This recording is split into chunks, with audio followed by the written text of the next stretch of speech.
شرور أنفسنا ومن سيئات أعمالنا من يهد الله فلا مضل له ومن يضلله فلا هادي له ونشهد أن لا إله إلا الله وحده لا شريك له الذي لا ضد له ولا ند له ولا مثيل له ولا مشير له ونشهد أن سيدنا وسندنا وحبيبنا ومولانا محمدا عبده ورسوله الذي أرسله بالحق بشيرا ونذيرا وداعيا إلى الله بإذنه وسراجا وقمرا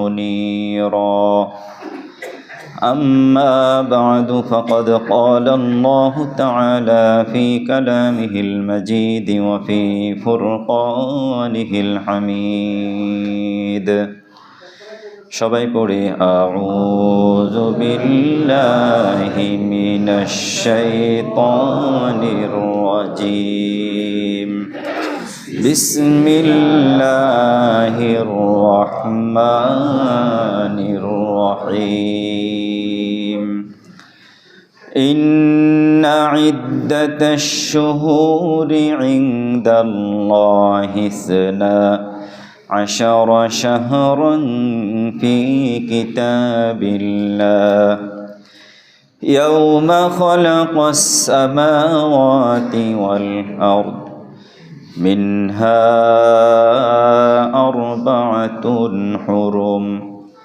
ذلك الدين القيم فلا تظلموا فيهن أنفسكم وقاتلوا المشركين كافة كما يقاتلونكم كافة واعلموا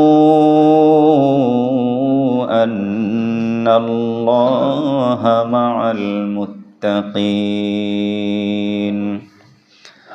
وقال رسول الله صلى الله عليه وسلم موتوا قبل أن تموتوا حاسبوا قبل أن تحاسبوا أو كما قال عليه الصلاة والسلام درود شريف পড়ি اللهم صل على محمد وعلى آل محمد كما صليت على إبراهيم وعلى آل إبراهيم إنك حميد مجيد اللهم بارك على محمد وعلى آل محمد كما باركت على إبراهيم وعلى آل إبراهيم إنك حميد مجيد بلغ العلا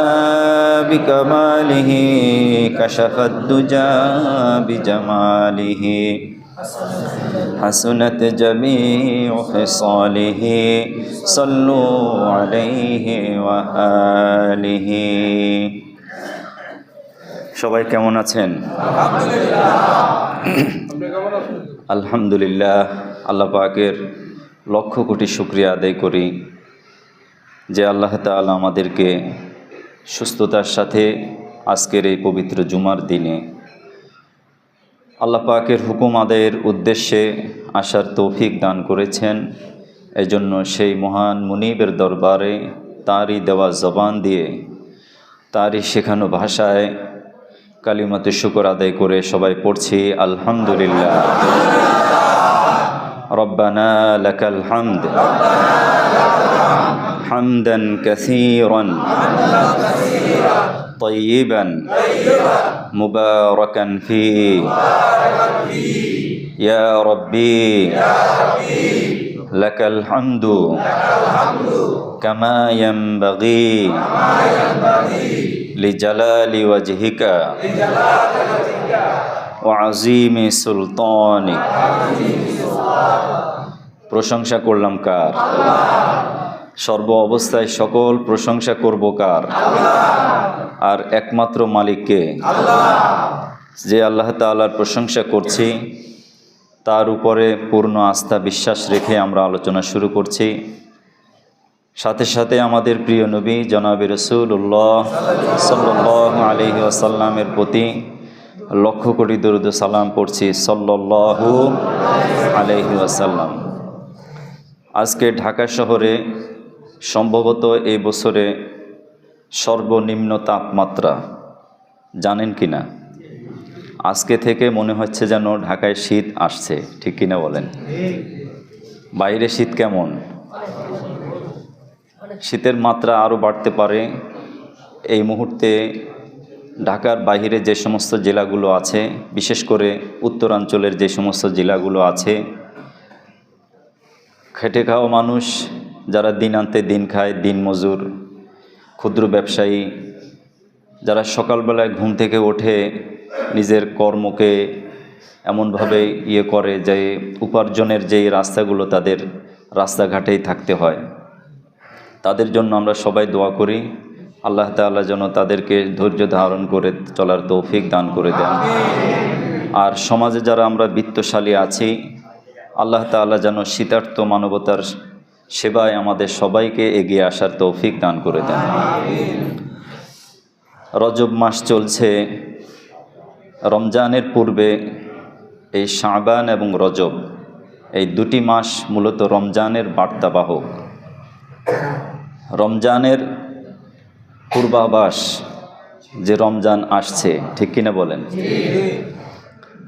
আকাশে বাতাসে সর্বত্র এখন মুমিনের হৃদয়ে একটি চিন্তা যে রমজানের প্রস্তুতি নিতে হবে, ঠিক কিনা?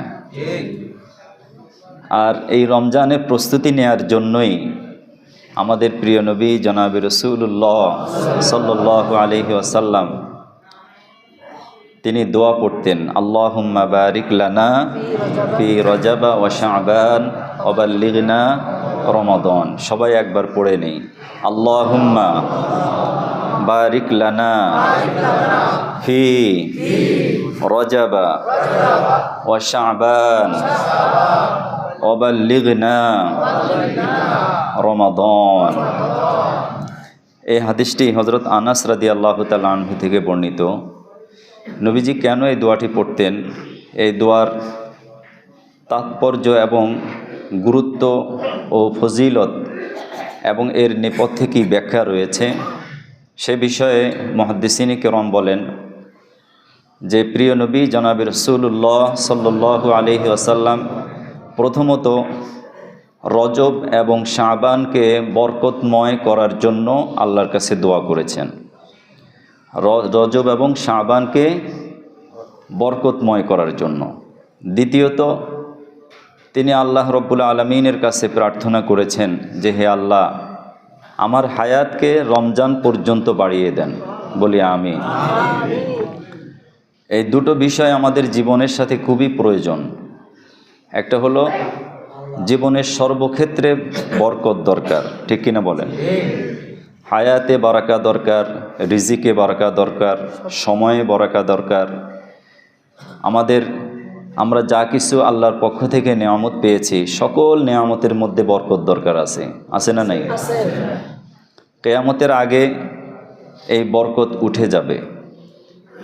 মানুষ খাবার খাবে কিন্তু খাবারের মধ্যে বরকত থাকবে না, সময়ে বরকত থাকবে না, রিজিকে বরকত থাকবে না, কোনো কিছুতেই বরকত থাকবে না। মনে হয় যেন এই কিছুদিন আগে রমজান শেষ করলাম, আবার রমজান এসে গেল, ঠিক কিনা বলেন? কিছুদিন আগেই তো ছোট ছিলাম, স্কুলে পড়তাম, কলেজে বিশ্ববিদ্যালয়ে পড়েছি বা ছাত্র ছিলাম, এখন এত মুরব্বি হয়ে গেলাম। আমাদের মনে স্বাভাবিকভাবে এই প্রশ্ন জাগে, কিয়ামতের পূর্বাভাস এটি, যে সময়ের কোনো বরকত থাকবে না। এজন্য সময়কে বরকতময় করার জন্য আমাদের প্রিয় নবী রসুল করিম সাল্লাল্লাহু আলাইহি ওয়াসাল্লাম বেশি বেশি দোয়া করেছেন যে আল্লাহুম্মা বারিক লানা ফি রিজকিনা ওয়া বারিক লানা ফি হায়াতিনা অবারিক লানা ফি আহওয়ালিনা, অবারিক লানা ফি আওলাদিনা, অবারিক লানা ফি আমওয়ালিনা। যে হে আল্লাহ, আপনি আমাদের রিজিকে বরকত দিয়ে দেন, আমাদের হায়াতে বরকত দিয়ে দেন, আমাদের সন্তানে বরকত দিয়ে দেন, আমাদের সম্পদে বরকত দিয়ে দেন। জোরে কোন আমিন। এজন্য প্রথমত মহান আল্লাহ তাআলার কাছে আমরা রজব মাস থেকে বেশি বেশি বরকতের দোয়া করব, যে এটা আমাদের 1 নম্বর করণীয়। এরপরে তিনি হায়াতকে দীর্ঘায়িত করতে বলেছেন। কার কাছে? হায়াত লম্বা করার জন্য বলেছেন, যে আমার হায়াতকে আপনি বাড়িয়ে দেন। দীর্ঘ হায়াত যে পাবে, দীর্ঘ সেজদা তার নসিব হবে, ঠিক কিনা বলেন? দীর্ঘদিন সে সলাত আদায় করতে পারবে, দীর্ঘদিন সে আল্লাহকে ডাকতে পারবে, দীর্ঘদিন সে আল্লাহর হুকুম পালন করতে পারবে। অপরদিকে যদি সে তার হায়াতকে মূল্যায়ন না করে, সময়টাকে কাজে না লাগায়, তাহলে দীর্ঘ হায়াত তার জন্য আবার বিপদের কারণও হতে পারে, ঠিক কিনা বলেন? এই জন্য নবীজি সাল্লাল্লাহু আলাইহি ওয়াসাল্লাম বরকতের পাশাপাশি হায়াতে বরকত দেওয়ার জন্য বলেছেন, যে আমাদের হায়াতকে আপনি রমজান পর্যন্ত বাড়িয়ে দেন। এর দ্বারা আমরা কি বুঝি? উদ্দেশ্য কি? উদ্দেশ্য একটাই, যে রজব মাস মানেই হলো রমজানের পূর্বাভাস। রমজানের আগে আমরা এই রজব থেকেই সম্পূর্ণ নিজেকে প্রস্তুত করব, নিজেকে তৈরি করে নেব। আমার মালে, আমার সম্পদে, আমার সময়ে, আমার সুস্থতায় সব কিছুতে আমার প্রস্তুতি নিতে হবে। একজন ব্যবসায়ী তার সিজন, যখন ব্যবসার সিজন থাকে, একজন কৃষিজীবী মানুষ, একজন শিল্পপতি মানুষ তার নির্দিষ্ট সিজনের আগে সে প্রস্তুতি গ্রহণ করে, নানানভাবে সে হোমওয়ার্ক করে, প্রথমে ওয়ার্ম আপ করে, এরপরে তার আস্তে আস্তে আস্তে প্রস্তুতি নিতে নিতে সময় মতো সে কাজে লাগায়। ঠিক রজবে এসেছে এজন্য যে আমাদের প্রিয় নবী রাসূল করিম সাল্লাল্লাহু আলাইহি ওয়াসাল্লামের সাহচর্যপ্রাপ্ত সাহাবা আজমাইন তারা যেভাবে প্রস্তুতি নিয়েছেন, রজবকে আমাদের সেইভাবে প্রস্তুতি নিতে হবে, ঠিক কিনা বলেন? এজন্য আল্লাহ রাব্বুল আলামিন এই আকাশ, জমিন, নভমণ্ডল, ভূমণ্ডল তৈরির সময় সারা পৃথিবীর সব মানুষের জন্য তিনি মাস নির্ধারণ করেছেন। কয়টি? 12টি মাস নির্ধারণ করেছেন। এটা সৃষ্টি করেছেন কে? আল্লাহ। মাসের নামগুলো কে দিয়েছেন? আল্লাহ। এই মাসের সাথে সংশ্লিষ্ট রেখেছেন সকল প্রকারের ইবাদত, আহকামাত, ইবাদত, আখলাক, মুআমালাত, মুআশারাত। অর্থাৎ ইসলামকে যদি আমরা আমাদের জীবনের একমাত্র জীবন বিধান মানি, ইসলামের সকল ইবাদতকে আল্লাহ রাব্বুল আলামিন সৃষ্টির সূচনাতেই 12টি মাস নির্ধারণ করে মানুষের জন্য ফিক্সড করে দিয়েছেন, নির্দিষ্ট করে দিয়েছেন। সুবহানাল্লাহ ওয়া বিহামদিহি। এই জন্য সূর্য মাস, অর্থাৎ সূর্যকে গণনা করে 12টি মাস যেমন পরিচালিত হয়ে আসছে, চন্দ্রকে গণনা করেও 12টি মাস নির্ধারণ হয়ে থাকে। এজন্য চন্দ্র মাস কেন্দ্রিক সকল প্রকারের ইবাদত, যেমন রোজা, হজ, যাকাত, এরপরে সিয়াম, সব কিছু চন্দ্র মাস কেন্দ্রিক, ঠিক কিনা বলেন? এজন্য আফসোসের বিষয়, আমরা ইংরেজি তারিখ সম্পর্কে যতটা সচেতন, বাংলা আর আরবিতে ততটা সচেতন নয়।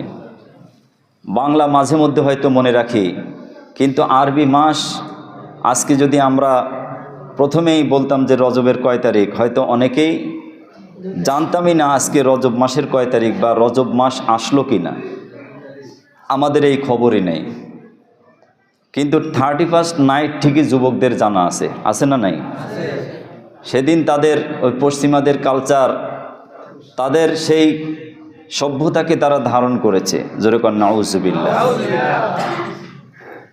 অবশ্য এই বছর তুলনামূলক একটু কম হয়েছে, ঠিক কিনা বলেন? আমরা আরও বেশি বেশি নিজেদের থেকেই উদ্যোগ নেব। আমরা যারা অভিভাবক আছি, আমাদের দায়িত্ব আছে। আমাদের সন্তানরাই তো এগুলো করে। তাদেরকে নিবৃত রাখা এবং তাদেরকে কন্ট্রোলে রাখা, নিয়ন্ত্রণ রাখা, এটা আমাদের দায়িত্ব, ঠিক কিনা বলেন? আমরা যদি যার যার অবস্থান থেকে আমরা দায়িত্ব পালন করি, আশা করি আমাদের সন্তানেরা বিপথে যাবে না, তারা নষ্ট হবে না, দ্বীনের পথে আসবে, ঠিক কিনা বলেন? এজন্য হযরত ইব্রাহিম আলাইহিস সালাম তিনি দোয়া করেছেন, রব্বানা হাব লানা মিন আজওয়াজিনা ওয়া যুররিয়াতিনা কুররাতা আয়ুন ওয়াজআলনা লিল মুত্তাকিনা ইমামা। হে আল্লাহ, আপনি আপনার পক্ষ থেকে আমাদের জন্য এমন স্ত্রী, এমন সন্তান সন্ততি দান করেন, যেই স্ত্রী এবং সন্তান সন্ততি আমার চক্ষু শীতলের কারণ হয়, আমার মনটা যাদের জন্য আনন্দে ভরে যায়, দুনিয়া এবং আখিরাতের সফলতার কারণ হয়, এমন সন্তান আমাদের দরকার আছে না নাই? এমন স্ত্রী দরকার আছে কি না? এজন্য আমরা প্রত্যেক নামাজে যখন একাকী থাকি, নামাজের পরে, নামাজের আগে আমরা এই দোয়াটি বেশি পড়ব, রব্বানা হাব লানা মিন আজওয়াজিনা ওয়া যুররিয়াতিনা কুররাতা আয়ুন ওয়াজআলনা লিল মুত্তাকিনা ইমামা।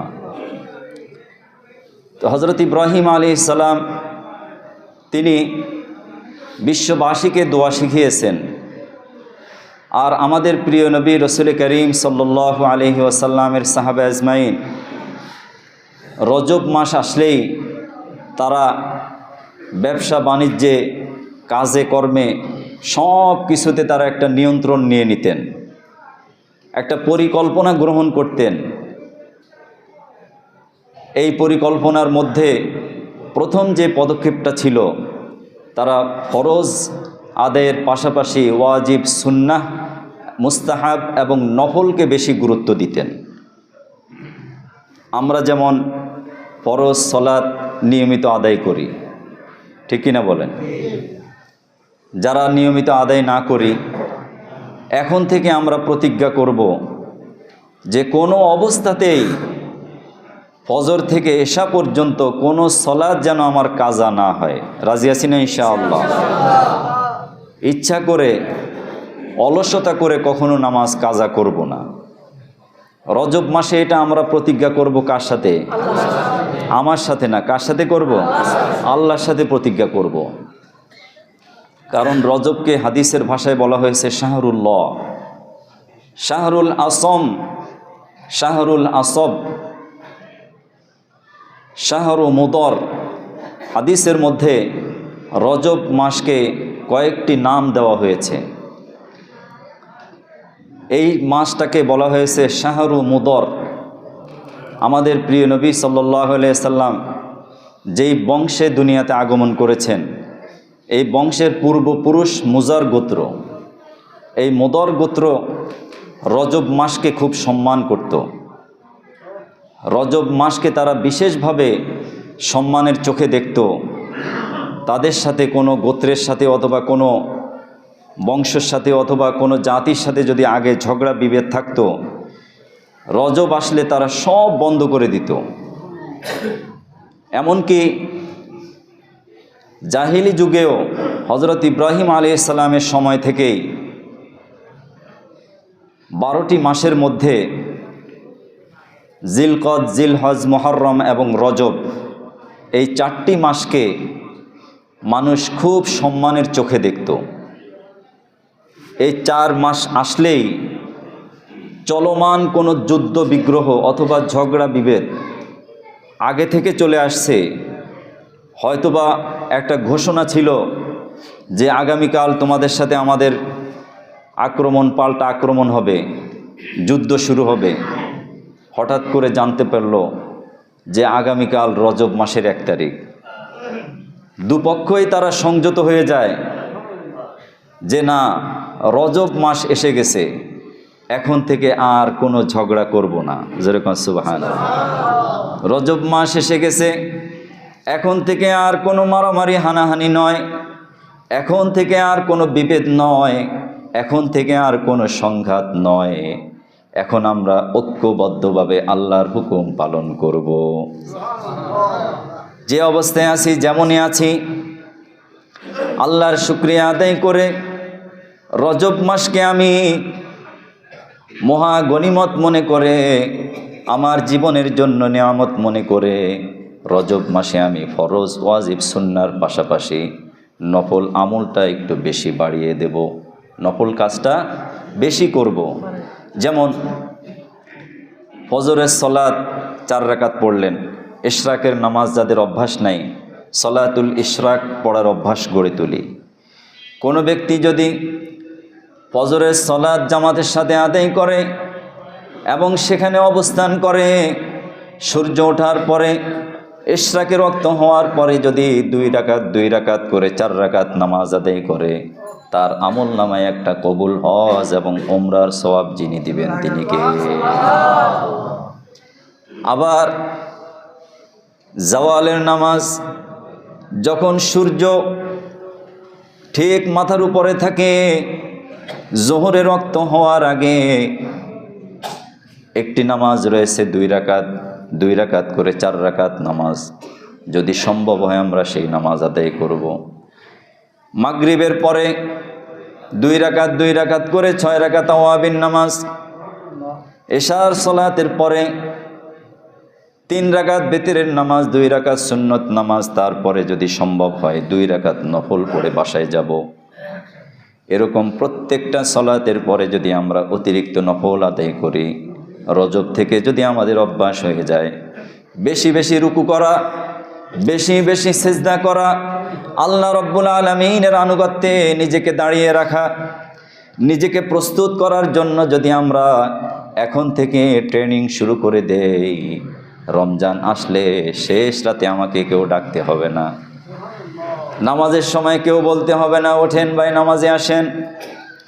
নিজ থেকে নিজের শরীরটা আগে আমরা প্রস্তুত করে নিলাম, আগে আমরা ট্রেনিং নিয়েছি, রজব থেকে শুরু করে দিয়েছি। এখন থেকে আমরা ফরজ সালাতের পাশাপাশি বেশি বেশি নফল আদায় করব। রাজি আছেন সবাই ইনশাআল্লাহ? এরপরে আমরা যে কাজটি করব, রমজানের আগে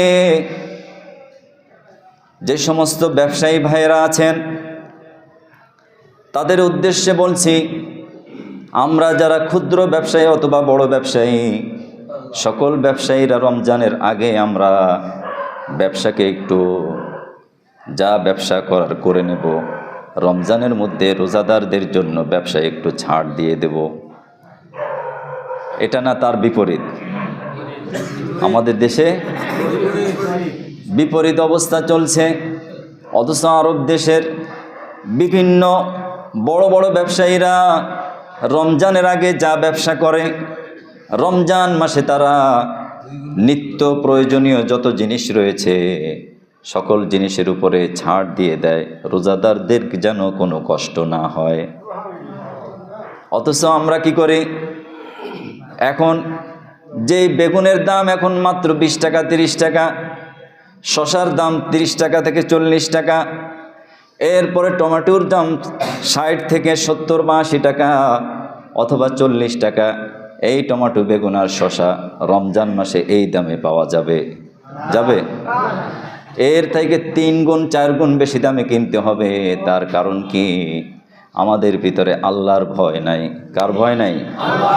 আল্লাহর ভয় না থাকার কারণে আমরা রমজানকে বেছে নিয়েছি রোজাদারদেরকে কষ্ট দেব। নিত্য প্রয়োজনীয় যত জিনিস রয়েছে এখন থেকে স্টক করা শুরু করে দেয়। স্টক করতে করতে কৃত্রিম সংকট তৈরি করে রমজান মাসে আস্তে আস্তে ছাড়ে। ঠিক কিনা বলেন? এটাই যদি আমাদের হয় তাহলে প্রিয় নবী জনাবে রাসূলুল্লাহ সাল্লাল্লাহু আলাইহি ওয়াসাল্লামের উম্মত বলে কিভাবে দাবি করব?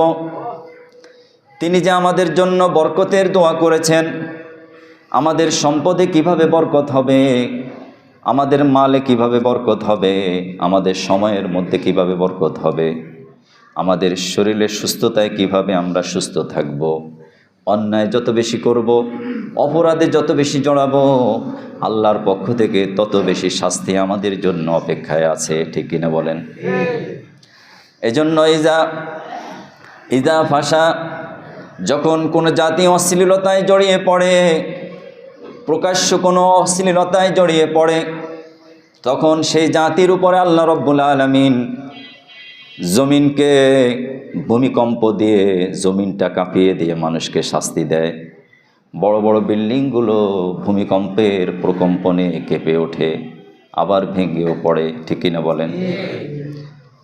এরপরে যখন মানুষ, ব্যবসায়ীরা ওজনে কম দেয়, সম্পদে ভেজাল দেয়, ভালো মাল খারাপ মালের সাথে মিশায়, মানুষের সাথে প্রতারণা করে, এবং বিচারের নামে যখন প্রহসন তৈরি হয়, অবিচার তৈরি হয়, মানুষের উপরে জুলুম বৃদ্ধি পায়, তখন জালিম শাসক তাদের উপরে নিযুক্ত করে দেওয়া হয়। একজন জালিম শাসক সেই জাতির উপরে নিযুক্ত থাকে, ওই শাসককে কেউ আর হটাইতে পারে না। যেই জাতি নিজের উপরে যেমন জুলুম করে, পরিবারের উপরে জুলুম করে, সমাজের উপরে, দেশের উপরে, সম্পদের উপরে, সব কিছুর উপরে যখন জুলুমের আধিক্যতা, জুলুম বেড়ে যায়, সেই জাতির উপরে আল্লাহ পাক জালিম শাসক নিযুক্ত করেন। জোরে কর নাউজুবিল্লাহ। এই জন্য আল্লাহ রব্বুল আলামিন কুরআনুল কারীমের আয়াতের মধ্যে বলছেন, দুনিয়াকে যখন আমি সৃষ্টি করি, সৃষ্টির সূচনাতে মানুষের জন্য 12টি মাস নির্ধারণ করে দিয়েছি। 12 মাসের মধ্যে 4টি মাসকে যেন মানুষ বেশি সম্মান করে। সেই সম্মানিত মাসের মধ্যে একটি মাস আমরা এখন পার করছি। ঠিক কিনা? মাসের নাম কি? রজব, মানে সম্মানিত। রজব মানে কি? সম্মানিত। আর সম্মানিত ঘোষণা দিয়েছেন কে? আল্লাহ। যেহেতু রজবকে রজব নাম দিয়েছেন, এজন্য আমরা যদি এটা সম্মান না করি, তাহলে আমাদের সম্মান দিবেন না কে? আমাদের বেইজ্জত করবেন। এজন্য আমরা কি সম্মান চাই নাকি সম্মান চাই না? আর সম্মান চাইতে হলে রজবকে আমলের মাধ্যমে, ভালো কাজের মাধ্যমে সম্মান করতে হবে। এরপরে রজব মাসে আমাদের যেটা করণীয়, রমজানে যেহেতু একটি মাস রোজা রাখতে হবে, মুরব্বী বাবারা যারা আছেন, যাদের শরীর অসুস্থ তাদের কথা ভিন্ন, যারা সুস্থ আছেন তাদের জন্য বলছি, যদি সম্ভব হয় প্রতি সপ্তাহে 2 দিন, সোমবার এবং বৃহস্পতিবার, এই 2 দিন রোজা রাখব। এরপরে প্রতি চন্দ্র মাসের 13, 14, 15 3 দিন রোজা রাখার চেষ্টা করব। এই কয়টা দিন যদি এখন থেকে রোজা রাখার অভ্যাস গড়ে তুলি, রমজান মাস রোজা রাখা আমাদের জন্য সহজ করে দিবেন কে? নবীজি সাল্লাল্লাহু আলাইহি সাল্লামকে জিজ্ঞেস করা হয়েছে, আপনি কেন সোমবারে রোজা রাখেন? নবীজি বলেন, ইন্নী উলিদতু ফি ইয়াউমিল ইসনাইন, আমি সোমবারে জন্মগ্রহণ করেছি, আমার জন্ম দিবস আমি পালন করি রোজা রাখার মাধ্যমে, কেক কেটে খাওয়ার মাধ্যমে। রমজানকে রোজা আমি আমার জন্ম দিবস পালন করি না, আমরা পালন করি কিভাবে? কেক কেটে। আর নবীজি পালন করতেন কিভাবে? রোজা রেখে। তাহলে কোনটা ভালো? যেটা নবীজি রেখেছেন, যে রোজা রেখে তিনি জন্মদিন পালন করেছেন। আর আমরা জন্মদিন পালন করব কি করে? মোমবাতি আর কেক কেটে। জোরে কর নাউজুবিল্লাহ। এটা ইসলামের কালচার নয়। এজন্য মুহতারাম হাজিরিন, ফালা তাজলিমু ফিহিন্না আনফুসাকুম, নিজেদের উপরে জুলুম করতে নিষেধ করেছেন কে? আর জুলুমকে কিয়ামতের দিন সবচেয়ে অন্ধকার আকার ধারণ করবে জুলুম। যে ব্যক্তি জুলুম করবে, শক্তি দিয়ে কারো উপরে অত্যাচার করবে, অত্যাচারিত ব্যক্তি, মজলুম ব্যক্তির ফরিয়াদ আল্লাহর দরবারে এত দ্রুত কবুল হয়ে যায়, আল্লাহ এবং মজলুমের মাঝে কোনো পর্দা থাকে না, সঙ্গে সঙ্গে পৌঁছে যায়, সঙ্গে সঙ্গে। এজন্য হযরত মুআয ইবনে জাবাল রাদিয়াল্লাহু তাআলা আনহুকে ইয়ামানের গভর্নর নিযুক্ত করে নবীজি তাকে যতগুলো নসিহত করেছেন, একটা দায়িত্ব দেওয়ার আগে তাকে কিছু হেদায়েতি বয়ান দিয়ে দিয়েছেন। হেদায়েতি বয়ানের মধ্যে সর্বশেষ কথা হয়েছে ইত্তাকি দাওয়াতাল মাজলুম, যে তুমি মজলুমের দোয়া থেকে, মজলুমের বদদোয়া থেকে, মজলুমের ফরিয়াদ থেকে তুমি সতর্ক থাকবে। যে তুমি শাসন করতে গিয়ে, বিচার করতে গিয়ে, অথবা কোনো দায়িত্ব পেয়ে সেই দায়িত্বের যদি অবহেলা করো, মানুষের হক নষ্ট করো, মানুষের ক্ষতি সাধন করো, কিয়ামতের দিন যার ক্ষতি করেছো, যার উপরে জুলুম করেছো, ওই মজলুম ব্যক্তি তোমার বিপক্ষে দাঁড়াবে, তার কথাই আল্লাহ শুনবেন, তোমাকে বিচারের মুখোমুখি হতে হবে। জোরে কন নাউজুবিল্লাহ। কেননা ও মজলুম ব্যক্তি যখন ফরিয়াদ করে, তার ফরিয়াদটা আল্লাহর দরবারে এত দ্রুত মঞ্জুর হয়ে যায়, এত তাড়াতাড়ি চলে যায়, সপ্ত আকাশ ভেদ করে আল্লাহর আরশ পর্যন্ত যেতে 1 সেকেন্ডও লাগে না। সঙ্গে সঙ্গে আল্লাহ রব্বুল আলামিন মজলুমের ফরিয়াদকে কবুল করে নেন। দুনিয়াতে হাজার হাজার জালেম শাসক আমরা দেখেছি, জালেম শাসকদের ইতিহাস জানি। জুলুম করে তারা কেউ পার পায় নাই, পেয়েছে? অন্যায় করে কেউ পার পায় নাই। কোরআনের পাতায় পাতায় আল্লাহ রব্বুল আলামিন জালিম শাসক ফেরাউনের কথা বলেছেন, ঠিক কিনা? ফেরাউন ছিল জালিম শাসক। আল্লাহ রব্বুল আলামিন পবিত্র কোরআনুল কারীমের সূরা কসসের মধ্যে তার ঘটনা সুন্দর করে বলেন, ইন্না ফিরআউনা আলা ফিল আরদ, নিশ্চয়ই ফিরআউন পৃথিবীতে ছিল চরম উদ্ধত আচরণকারী, চরম সন্ত্রাসী। সে মানুষের ক্ষতি সাধন করত, মানুষের হক নষ্ট করত, জনগণের উপরে জুলুম করত। ওয়াজাআলা আহলাহা শিয়া'আন ইস্তাদঈফু তা'iফাতাম মিনহুম, সে তার জাতিকে বিভিন্ন দলে দলে, বিভিন্ন শ্রেণীতে ভাগ করে দিয়েছে। এক দলের সাথে আরেক দলকে লাগিয়ে দিয়েছে, এক দল আরেক দলের পিছনে লেগে থাকতো তার। এটা ছিল ওই শাসনকে দীর্ঘায়িত করার একটা কৌশল।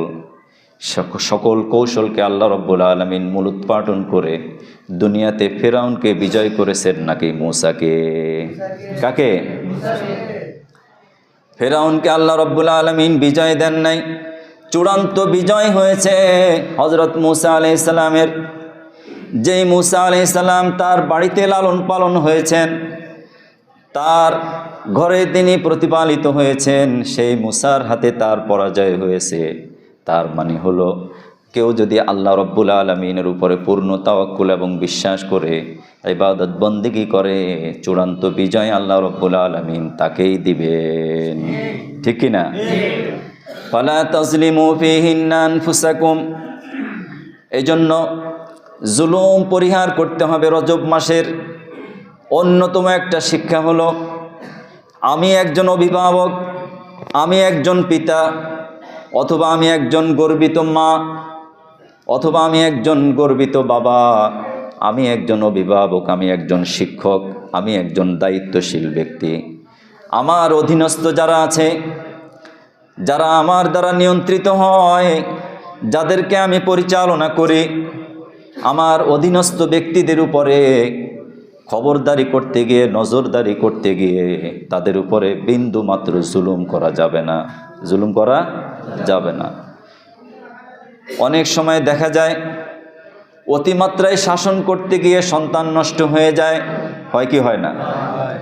আবার শিক্ষক শ্রেণী যারা আছেন, আমরা যারা শিক্ষক শ্রেণী আছি, আমাদের ছাত্রদের প্রতি সমতা বজায় না রাখার কারণে, সবার প্রতি ইনসাফ প্রতিষ্ঠা না করার কারণে একজনকে এক নজরে, আরেকজনকে আরেক নজরে দেখি, যার কারণে শিক্ষক শ্রেণীও লাঞ্ছিত হয়, ওই ছাত্রছাত্রীও কখনো মানুষ হয় না, ঠিক কিনা বলেন?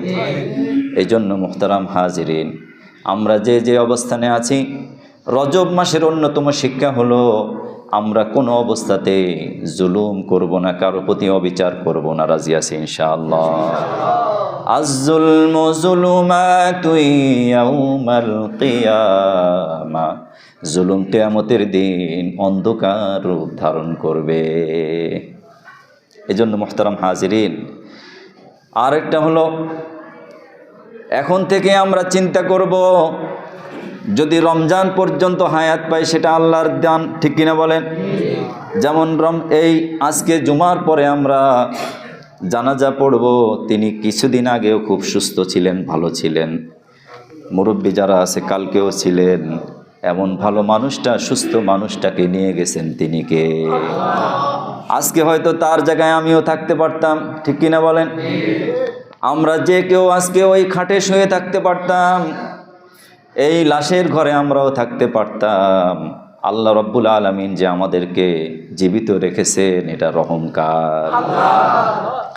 এই জন্য রজব মাস আসছে, এখন থেকে আমলের পাল্লা বাড়াতে হবে, আমলের ওজন বাড়াতে হবে, আমলের মাত্রা বাড়াতে হবে এবং গুনাহের মাত্রা কমাতে হবে। যেই সমস্ত আসবাবের দ্বারা গুনাহ তৈরি হয়, সেই সমস্ত আসবাব থেকে দূরে থাকতে হবে। যেখানে গেলে আমার গুনাহ হয়, যেই পরিবেশে গেলে আমার গুনাহ হওয়ার সম্ভাবনা আছে, যাদের সাথে মিশলে আমি অপরাধী জড়িয়ে পড়ার সম্ভাবনা রয়েছে, সকল প্রকার অপরাধীদের সাথে আমার বন্ধুত্ব করা চলবে না। বন্ধুত্ব করব ভালো মানুষদের সাথে। কাদের সাথে? যাকে দেখলে আল্লাহর কথা মনে হয়, যাকে দেখলে রসুলের কথা মনে হয়, যার চেহারার দিকে দেখলে মনে হয় তিনি একজন ভালো মানুষ, যার কথা শুনলে মনে হয় তিনি একজন জান্নাতি মানুষ, এমন মানুষদের সাথে বন্ধুত্ব করব। আল্লাহ রব্বুল আলামিন পবিত্র কোরআনুল কারীমের স্পষ্ট ভাষায় বলেছেন, কুনু মাস সাদিকিন, যে তোমরা দুনিয়াতে যারা সততা বজায় রেখে চলে, যারা সত্য আশ্রয়ী, যারা সত্যকে পছন্দ করে, যারা ভালো মানুষ, তাদের সাথী হও, তাদের সঙ্গী হও, তাদেরকে বন্ধু বানাও, তাদেরকে তোমার আপন মনে করো। দুনিয়াতেও সে যেমন আপন হবে, কিয়ামতের দিনও সে আপন হয়ে তোমার কাছে থাকবে, ঠিক কিনা বলেন? এজন্য আমরা দুনিয়ার সামান্য লোভ লালসায় বা দুনিয়ার যশ খ্যাতি, দুনিয়ার একটু সুযোগ সুবিধা লাভে আমরা খারাপ লোকদের সংস্পর্শে থাকার চেষ্টা করি, ঠিক কিনা বলেন? অথচ ভালো মানুষদের সাথে আমাদের বন্ধুত্ব কম। রজব মাসে আমাদের অঙ্গীকার থাকবে এখন থেকে নিজে ভালো হয়ে চলব, ভালোদের সাথে চলব, আর নেক আমলের মাত্রা বাড়াবো, আর পরকালকে বেশি প্রাধান্য দেব। কারণ দুনিয়ার জীবন ক্ষণস্থায়ী, যেই কোনো সময় আজরাইল আলাইহিস সালাম এসে যেতে পারে। আসতে পারে কি না? কোনো সময় দিয়ে আসবে? কোনো চিঠি দিবে? আগে মেসেজ করবে? আগে কি আপনাকে কোনো কিছু জানাবে? জানাবে। মৃত্যুর আগে মালাকুল মউত আল্লাহর পক্ষ থেকে মানুষকে একটু মেসেজ করে, তার দিলে জানা হয়ে যায় দুনিয়াতে হয়তো আর সে বেশি দিন থাকবে না। এরপরে যদি চুলগুলো পেকে যায়, দাড়ি যদি পাকা শুরু করে, শরীরে যদি দুর্বলতা শুরু হয়ে যায়, তার মানে ওই এক একটা মেসেজ, এক একটা বার্তা তার জন্য যে তুমি আর দুনিয়াতে বেশি দিন থাকবে না। তোমার আগে তোমার বাবা ছিল, সেও নাই, তোমার দাদা ছিল, সেও নাই, তোমার দাদি ছিল, সেও নাই। তোমাকে এভাবে আস্তে আস্তে দুর্বল হতে হবে, আস্তে আস্তে দুনিয়া ছেড়ে চলে যেতে হবে। চূড়ান্ত ঠিকানায় আখিরাতের জন্য এখনই আমাদেরকে প্রস্তুতি নিতে হবে, ঠিক কিনা বলেন? এই জন্য নবীজি বলেন, হাসিবু ক্বাবলা আন তুহাসিবু, যে এখন তুমি তোমার সারাদিন দোকানদারি করেছো, জীবনের শেষ মুহূর্তে একটু হিসাব মিলায় দেখো। এখন যদি আমরা সবাই হিসাব মিলাতে শুরু করি, আমাদের আমলের পাল্লা ভারী হবে নাকি খারাপ আমলের পাল্লা ভারী হবে? একটু হিসাব করে দেখি। এই হিসাব করতে বলেছেন নবীজি, দুনিয়াতে হাসিবু ক্বাবলা আন তুহাসিবু, পরকালের চূড়ান্ত হিসাবের আগে দুনিয়ার হিসাবটা তুমি একটু করো। মুতু ক্বাবলা আন তামুতু, মরে যাওয়ার আগে একটু মরার ভান করো, একটু মরার অভিনয় করো। একটু ভাবো, তুমি যদি মরে যাও, তোমার বন্ধুরা তোমাকে কোন নজরে দেখবে, তোমার স্ত্রী তোমাকে কোন নজরে দেখবে, তুমি যাদের সাথে বসবাস করো, তোমার পাড়ার প্রতিবেশী তোমাকে কী নজরে দেখবে, তারা তোমাকে কিভাবে মূল্যায়ন করবে, আল্লাহর কাছে তুমি কিভাবে মূল্যায়িত হবে, কিভাবে তুমি মুক্তি পাবে, কিভাবে নাজাত পাবে। বাদশাহ হারুনুর রশিদের দরবারে একজন পাগল ছিল, তার নাম হলো বাহলুল। এই বাহলুল আসলে সে মানুষের ভবের পাগল ছিল না, সে পাগল ছিল কার? আল্লাহর পাগল থাকার কারণে বাদশাহ হারুনুর রশিদ সে দৈনিক 200 রাকাত নফল নামাজ আদায় করতেন। এত বড় নেককার বাদশাহ ছিলেন, 20 বছর শাসন করেছেন। এই বাদশাহ হারুনুর রশিদকে তিনি বলেন যে তুমি দুনিয়াদার, তুমি বড় পাগল। বাদশাহ হারুনুর রশিদ তাকে উপহাস করে পাগল পাগল বলছে, তো বলছে না তুমি বড় পাগল। তো পরে বাদশাহ হারুনুর রশিদের হাতে একটা লাঠি ছিল, ওই লাঠিটা ওই পাগলের হাতে দিয়ে বলছে যে এই লাঠি তুমি আমাকে তখনই দিবে যে সবচেয়ে বড় বুদ্ধিমান যে তার হাতে তুমি এই লাঠিটা দিবে, আর সবচেয়ে বড় নির্বোধ ব্যক্তি যার বুদ্ধি নেই তার হাতে এই লাঠিটা দিবে।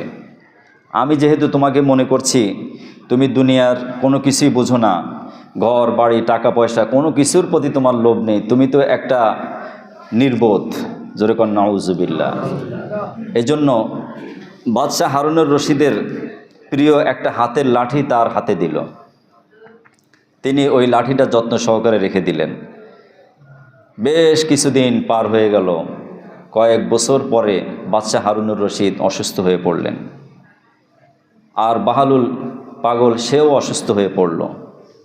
বাদশাহ হারুনুর রশিদ অসুস্থ হতে হতে ডাক্তার কবিরাজরা বলল যে হায়াত আর বেশি দিন নেই, তিনি খুব অসুস্থ হয়ে পড়েছেন, কারণ হায়াত দেওয়ার মালিক কে? আল্লাহ। ডাক্তার বলল যে আর চিকিৎসায় কাজ হচ্ছে না, তিনি সুস্থ হবেন না। তখন বাদশাহ হারুনুর রশিদ ওই বাহলুলকে খবর দিলেন। বাহলুল পাগল এসে তখন বাদশাহ হারুনুর রশিদকে জিজ্ঞেস করল যে দুনিয়াতে আপনি বাদশাহী করলেন, কোনো জায়গায় যদি আপনি সফরে যান, কোনো অভিযানে যান, তার আগে সেখানে সৈন্য পাঠান, আগে পরিস্থিতি পর্যবেক্ষণের জন্য একটা দল পাঠান, ঠিক কিনা বলেন? যেমন পৃথিবীর কোনো দেশের রাষ্ট্রপতি যদি অপর দেশে আসে, সেই দেশ থেকে গোয়েন্দা সংস্থার কিছু লোক ওই দেশে আসে যে আমাদের রাষ্ট্রপতির পূর্ণ নিরাপত্তা সেখানে থাকবে কিনা, ঠিক কিনা বলেন? তো বাহলুল বাদশাহ তাকে জিজ্ঞেস করলো যে আপনি যেখানে যেতে চান বা যান সেখানে তো আপনি লোকজন পাঠায় আগে পরিস্থিতি ভালো আছে কিনা দেখতে চান, কিন্তু আপনি এখন যেখানে যাচ্ছেন সেই জায়গায় যাওয়ার জন্য আপনি কি কোনো সৈন্য সামন্ত পাঠিয়েছেন? আপনি কি জানেন ওই জায়গাটা আপনার জন্য নিরাপদ?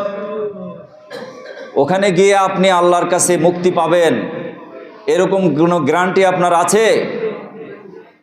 বাদশাহ হারুনুর রশিদ বলল যে আমি তো ডিপলি কখনো এটা ভাবি নাই। তখন ওই লাঠিটা বাদশাহ হারুনুর রশিদের হাতে দিয়ে বলল যে দুনিয়াতে সবচেয়ে বড় নির্বোধ আপনি, কারণ নবীজি বলেছেন আল কাইয়িসু মান দানা নাফসুহু ওয়া আমিলা লিমা বাদাল মাউত। সবচেয়ে বড় জ্ঞানী ওই ব্যক্তি যে মৃত্যুর পরে চূড়ান্ত সফলতার কথা চিন্তা করে চলে, আর মৃত্যুর পরে সে কি করবে, কিভাবে আল্লাহর কাছে মুক্তি পাবে, এই বিষয়গুলো হিসাব নিকাশ করে সে সব সময় হিসাবের খাতাকে পরিষ্কার রাখে, সেই তো সবচেয়ে বড় জ্ঞানী, ঠিক কিনা বলেন? আল্লাহ তাআলা যেন আমাদের সবাইকে এই রজব মাসকে মূল্যায়ন করে রজব মাসের যত আমলগুলো রয়েছে, বিশেষ করে রোজা রাখা, বেশি বেশি দান সদকা করা, কোরআন তেলাওয়াত করা, এরপরে ভালো কাজকে একটু বাড়িয়ে দেওয়া, নফল সলাত আদায় করা, আর ভালো মানুষদের সাথে চলা, আল্লাহ তাআলা যেন আমাদের সবাইকে তৌফিক দান করে দেন। সবাই বলি আমিন। ওয়া আখিরু দাওয়ানা আলহামদুলিল্লাহি রাব্বিল আলামিন।